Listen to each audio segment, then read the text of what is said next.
जय हिंद बच्चों, ये वीडियो कक्षा 8 के लिए है।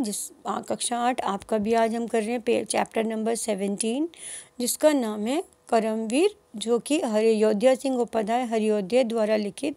इस कविता में कवि ने करमवीर के गुणों का चित्रण किया है। कवि के अनुसार करमवीर व्यक्ति ना तो कभी परेशानी को देखकर घबराते हैं, न समय को व्यर्थ गंवाते हैं, अपना काम स्वयं करते हैं, असंभव को कार्य को संभव कर दिखाते हैं। करमवीर की विशिष्टता चित्रित करते हुए कवि लिखते हैं कि करमवीर व्यक्ति ही परिवार, समाज व देश का नाम ऊंचा उठाते हैं। ऐसे लोगों से ही आज विश्व की राह पर आगे बढ़ रहा है। देख कर बाधा विवद बहु विघन घबराते नहीं, रहे भरोसे भाग्य दुख भोग पछताते नहीं। काम कितना ही कठिन हो किंतु उकताते नहीं, भीड़ में चंचल बने जो वीर दिखलाते नहीं। हो गए एक आन में उनके बुरे दिन भी भले, सब जगह सब काल में वे ही मिले फूले फले। देख कर बाधा विघन बहु विघन, मतलब कि कितनी भी मुश्किल क्यों ना आ जाए, लेकिन वो घबराते नहीं। रहे भरोसे भाग के, ना तो इस तरह से दुख आया है तो बैठे ही रहेंगे कि हमारे तो भाग्य में ही दुख था, अब जो होना था हो गया और दुख मनाते रहें। ऐसा वो नहीं करते हैं, वो अपने कर्म पर विश्वास करते हैं। काम कितना ही कठिन हो किंतु उकताते नहीं, काम कितना ही मुश्किल क्यों ना हो, लेकिन वो उस काम से कभी भी घबराते नहीं हैं।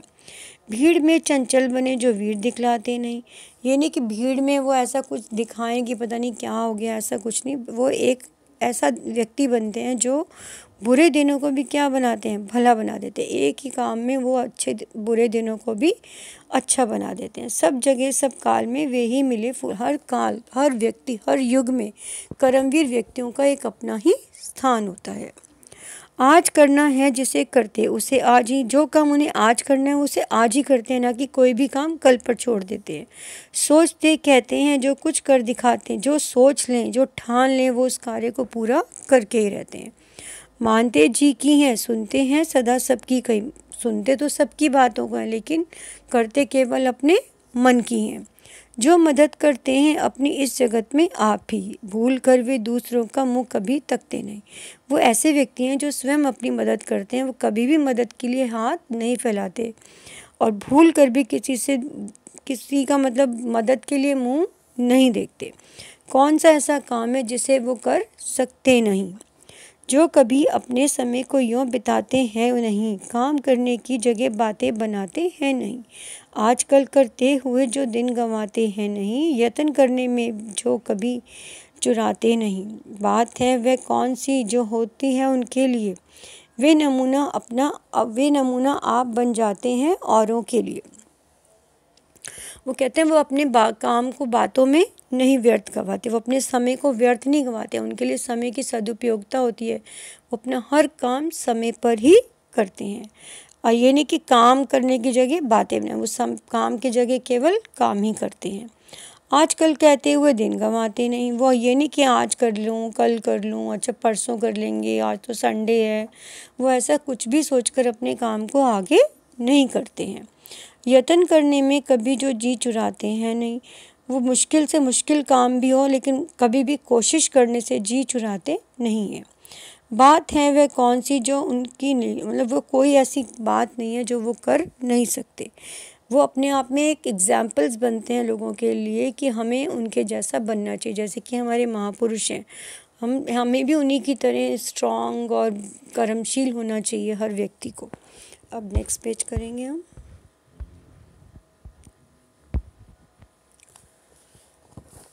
व्योम को छूते हुए दुर्गम पहाड़ों के शिखर, वे घने जंगल जहाँ रहता है तम आठों पहर। गरजते जलराशि की उठती हुई ऊंची लहर, आग की भयदायिनी फैली दिशाओं में लवर। ये कमा सकती कभी जिसके कलेजे को नहीं, भूल कर भी वह नहीं नाकाम रहता है कहीं।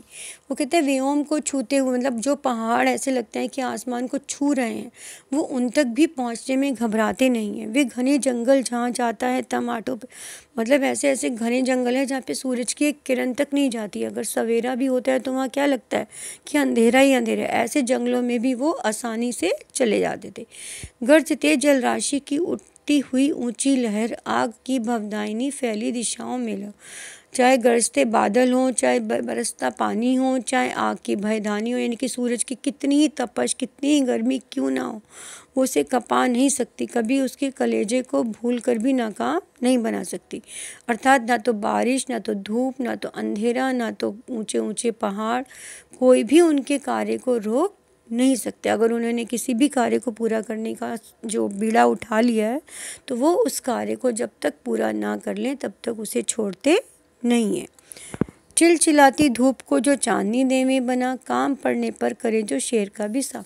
अगर बहुत तेज़ धूप भी हो तो वो ऐसा उसमें अनुभव करते हैं कि मान लो ये तो छाया ही छाया है, चांदनी ही चांदनी है। उन्हें वो भी धूप में भी, अब जैसे मज़दूर है, आप देखते हैं मज़दूर कितनी धूप में भी काम कर रहा होता है, तो हम लोग सोचते हैं कि अरे वो इतनी धूप में कैसे काम करे, लेकिन उसे वो धूप का अनुभव ही नहीं होता, क्योंकि उसे अपना फोकस किस पर होता है, कर्म पर होता है।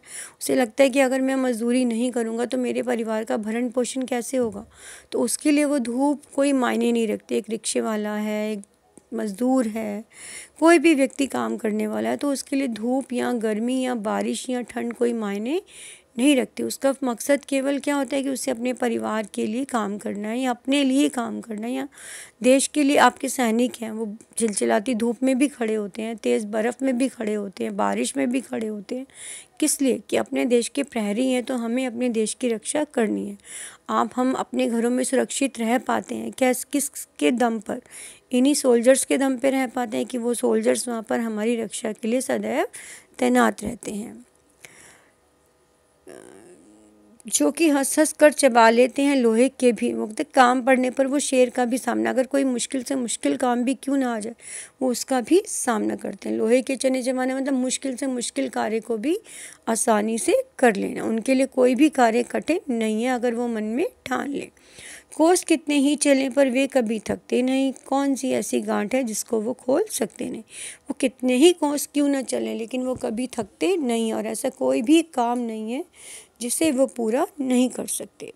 काम को आरंभ करके यूँ नहीं छोड़ते, सामना करके नहीं जो भूलकर मुंह मोड़ते, जो गगन के फूल बातों से वृथा नहीं तोड़ते, संपदा मन से करोड़ों की नहीं जो जोड़ते। बन गया हीरा उन्हीं के हाथ से है कार्बन, कांच को करके दिखा देते हैं उज्जवल रतन। वो कहते हैं काम को आरंभ करके, अगर कोई काम शुरू कर दिया तो ये नहीं कि उसको बीच में ही छोड़ दिया कि अभी तो पूरा नहीं हो रहा, ये पता नहीं ऐसे नहीं होगा वैसे नहीं होगा, ऐसा कुछ नहीं। अगर उन्होंने काम शुरू कर दिया है तो वो उस काम को तब तक नहीं छोड़ते हैं जब तक कि वो पूरा ना हो जाए। सामना करके नहीं जो भूलकर मुंह मोड़ते, कोई भी मुश्किल उसके आड़े क्यों ना आ जाए वो तब भी उसको पूरा करने का यत्न करते हैं। जो गगन के फूलों बातों से वृथा नहीं तोड़ते, वो ऐसा नहीं कि आसमान से फूल तोड़ लाऊंगा या तारे तोड़ लाऊंगा, नहीं, वो ऐसा कुछ करते हैं जिससे लगता है कि वो कार्य करने के लिए सक्षम है। संपदा मन से करोड़ों की नहीं जोड़ते, वो अपने मन में किसी प्रकार की कोई लालच, कोई द्वेष, कोई संपदा, कोई इस प्रकार के अपने मन में नहीं आने देते हैं। बन गया हीरा उन्हीं के हाथ से है कार्बन, वो कोयले को भी अगर हाथ लगाए ना, मेहनत करें, तो कहते हैं मिट्टी भी सोना उगलती है। तो कहने का भाव ये है कि अगर आप ईमानदारी से काम करते हैं तो आप कोयले को भी हीरा बना देते हैं। कांच को करते दिखाते हैं उज्जवल रतन, और वो अगर कोई कांच भी दो तो वो इस तरह से तराशते हैं, उस काम को इस तरह से करते हैं कि वो कांच हीरे का रूप धारण कर लेता है या कीमती बन जाता है। तो ये थी हमारी कविता अयोध्या सिंह उपाध्याय जी की, बहुत ही सुंदर कविता है। आप इसको 1 से 2 बार अवश्य सुनेंगे और पढ़ेंगे ताकि आपको इसका भावार्थ अच्छे से समझ आ जाए। अब आ जाइए इसके शब्दार्थ पर। यतन कोशिश, सदा हमेशा, वृथा व्यर्थ, संपदा संपत्ति, भाग भाग्य, जगत संसार, तम अंधकार, उकताते उपजाते, व्योम आकाश, दुर्गम जहाँ जाना कठिनो, विविध तरह तरह का, चंचल अस्थिर। तो अब आपने इसके शब्दार्थ और सुलेख कॉपी में सुंदर राइटिंग में करनी है, और कल के नेक्स्ट वीडियो के लिए आपको वेट करना है फिर। और तब तक के लिए धन्यवाद, गुड डे।